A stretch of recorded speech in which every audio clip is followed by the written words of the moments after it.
Hey everybody, it's Piranha06 coming to you from my downtown condo man cave, and I've got a couple of new things to show you today. And then plus I was looking back through some of my videos and realized there were some things that I never covered that may have caught your attention and wondered about, so I'm going to cover those as well.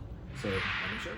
So the first thing I want to talk about is the third steering wheel that I have that I never covered. So I had the Formula wheel, and then I had the GT D-shape wheel. But I made a custom round wheel by buying a 330 millimeter round wheel from used from someone. It's a Fanatec wheel, and I made it fit the button module by cutting two little notches in the arms here, like just a little bit. I don't know if you can see that even. It's just enough so that the switch is accessible. And so that was the only modification needed to make this fit. And I used the Fanatec, however you say it, as a spacer, the little wheel cover. I put it between the wheel and the button module to give it a little space also to help with just the way it would fit. And because you have to have some kind of spacer, or it won't fit flush, or it won't, things get in the way. So you need some kind of spacer there. So I just used that, and it works perfectly. And I've been using it a long time and love it. So that's the first thing, is the keyboard tray arm that I created. This was a leftover piece of 80/20 that I had from the side arm area that when I first built my rig, that I ended up not using. And just some corner brackets, and I mounted it. And I cut this piece to fit. Actually, I may have had that as well. That may have been a part of the side arm. So anyway, I just put it together. Sorry, there's a cover coming off. So yeah, just put an extension on it. So that makes it even more adjustable. So now I can slide the entire thing further this way or further back, which would then make the keyboard tray adjust further frontwards or backwards, however you need it to fit your situation. So it really makes it, again, I love this keyboard tray. It's the best one out of all the ones I've seen for the most adjustability, to have it so that it can come all the way in front of you, so that you can use it as a workstation. Really love it. So that's that. The next thing is, I never did show the link cable that I bought.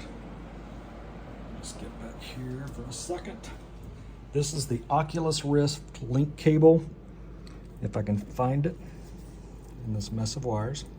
So here it is, and it's a cable that has this little computer board in the plastic form here, in line, and you just plug it into the charging cable that comes with your Oculus and the adapter.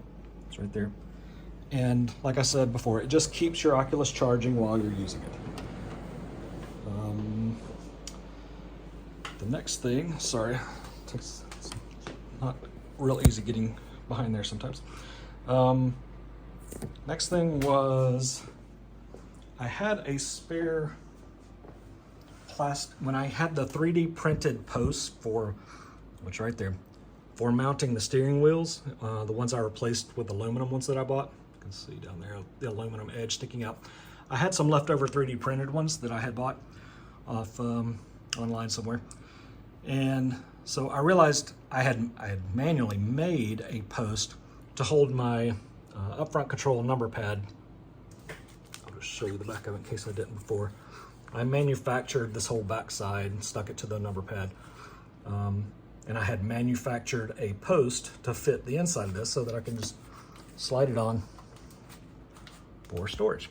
But then I remembered I had that post, which is an exact replica of that. So I just used that instead. So the one I made, I disassembled, and I use that now. The next thing, and I'll get 2 for 1 here. I installed these dead pedals, one on each side. And that's for, let me zoom out a little bit so you can see a little better. This just makes it more comfortable if I'm sitting in the rig but I'm spotting, or when I'm flying but don't need the rudder pedals, like for landing, takeoff, or taxiing. So it's just 2 support, and these are from Simlab. And so that's that. And the other thing I had never pointed out when I was talking about my rudder pedals was this plate up under it. It's just a MFD type, real thin, it's like paneling kind of thing that you can buy. I just put some black tape around the edges, and it slides right into the ridge of one of the 80/20 slots, and so that's what keeps it. And I have some foam built up on the underside so that it's level all the way across. So that's that. Let me check my list. Platform base, arm, cable, the post, dead pedals. Okay, so the next cool thing, and the next three are really cool. A third multifunction display from Thrustmaster Cougar pack. I found a used set online for 40 bucks, so I bought that and I used one of them as the third one. So now my cockpit looks like the inside of an F-18 cockpit, and I used the number pad as my upfront controls. So for a total of 24 bucks, I pretty much have a working interior of an F-18, because I got the two MFDs for free many years ago when I bought my HOTAS, because Amazon was having a thing where if you sign up for their credit card, you get $75 off your next purchase, and back then those were $80 and $79. So I got them for 4 bucks. So 4 bucks for those two, and 20 bucks for that one if you count. I bought two for 40, so that's $20. So 40 bucks, or sorry, $24, and the number pad was basically free. It was just a spare somebody had that I just grabbed and repurposed. So that is that. The next cool thing are these retractable casters. So because I have motion, I can't move my rig the way I used to be able to with the rolling casters. And I always thought about a way to do this, and I never really put much thought or effort into it until I saw a YouTube video about a guy who did it similar to this. So I basically copied him. And so what I can do is I can raise the entire rig, then I flip and lock these into place, and then basically lower the rig in the software, and it pulls up the arms, and now it's on casters. And so I did two back here, and I have one at each corner, one on this side, and then one identical on the other side. So then it's very easy now. I raise it, I lower all four, I lower it in the software, and then I can move it around however I need to, which that definitely comes in handy instead of getting out my dolly and putting it up under there with side boards, cross boards that will support the weight, 2x4s. So yes, this is a much needed improvement that will make moving around very easy. So I saved the best till last. I upgraded my sim driving pedals. You may have caught a glimpse of them earlier. These are the Simagic P2000. They're hydraulic and load cell combined. So the gas is hydraulic and load cell, and the brake is hydraulic with a master and slave and load cell and springs. It's highly adjustable. I'm not going to do a review. There's plenty of reviews online if you want to go look for them, but I upgraded to that and I absolutely love them. I would like a stiffer spring on the clutch. So if anybody has the specs for the springs that they have, and where I could buy a stiffer one without modifying the throw. I like the detent, that the fall off at the end, that feels like a real clutch. At least it feels similar to the one that I had in my Corvette, so I like that. I don't want it to, I know there's a mod out there where you can put one of the other springs in here, but it shortens the throw so that it doesn't, you don't get that detent at the end, which I like. So that's that. Again, the software is easy.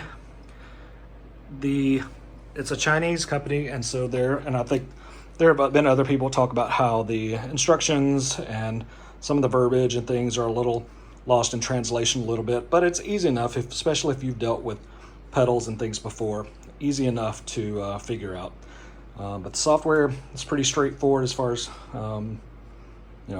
calibrating and getting them set to how you like. They've got lots of adjustability with the different springs, and I really like how they feel. Love them, can't complain. I'll just mention here though that being said, that means I have a set of Fanatec, however you say it, V3 inverteds. These have an extra damper on the gas pedal, as you can see. Here it is. And the one that comes installed on the brake pedal is there. If you can see it, it's hard to see. There it is. So, and I have the brake performance kit, which are the different stiffness of elastomers, and all of the original hardware. I don't have the original box, but I do have all of the original hardware. That's what's in this box here. So if you're interested in those, drop me a PM. Probably gonna sell them for a pretty good price, and it's Christmas time, so if you want your own Christmas present, let me know. So I think that's it. I just wanted to cover some of those things that I didn't cover and missed in my previous videos, and to show you the new pedals, or the highlight of this video, and then the new DDI screen, how it makes the flight sim cockpit look. And it is, I didn't show this, but I mounted it on the stick of the HOTAS, so it's not mounted to anything. So whenever I take this whole thing out and put it over here in the storage post, it's portable too. This can flip up out of the way, so it lifts right over. Then I just tilt it back and it's there. So I had to cut the base that comes with it so that it would fit on this. I just have two-sided 3M tape underneath holding it in place, and that stuff is, I dread having to get that off one day. I put too much. That stuff is very, does not come off easy when you want it to later on. And I forgot about that, and I put the entire length of this under each side. So it's not going anywhere, trust me. And I printed out some screen pics of this. These are not monitors. These are just pieces of paper printed out and slid into the things, as you know how it works. But that looks very similar to a configuration you could have in the real F-18. So I love the way that looks. So just wanted to share that modification with you, and update. Again, if anybody has any questions about any of this, I will list everything below that is on my rig, along with the manufacturer and or the manufacturer at least, and then you could look it up if you have any interest in buying it yourself. But if you have any questions, comments, things you'd like to see, I'm not doing any of this for monetary stuff. I'm just doing it to help the community, because I know I have questions sometimes and like to see how people have modified their rigs, so that I can think about doing the same thing to mine. So let me know if you have any questions and I will respond. Thanks a lot, guys.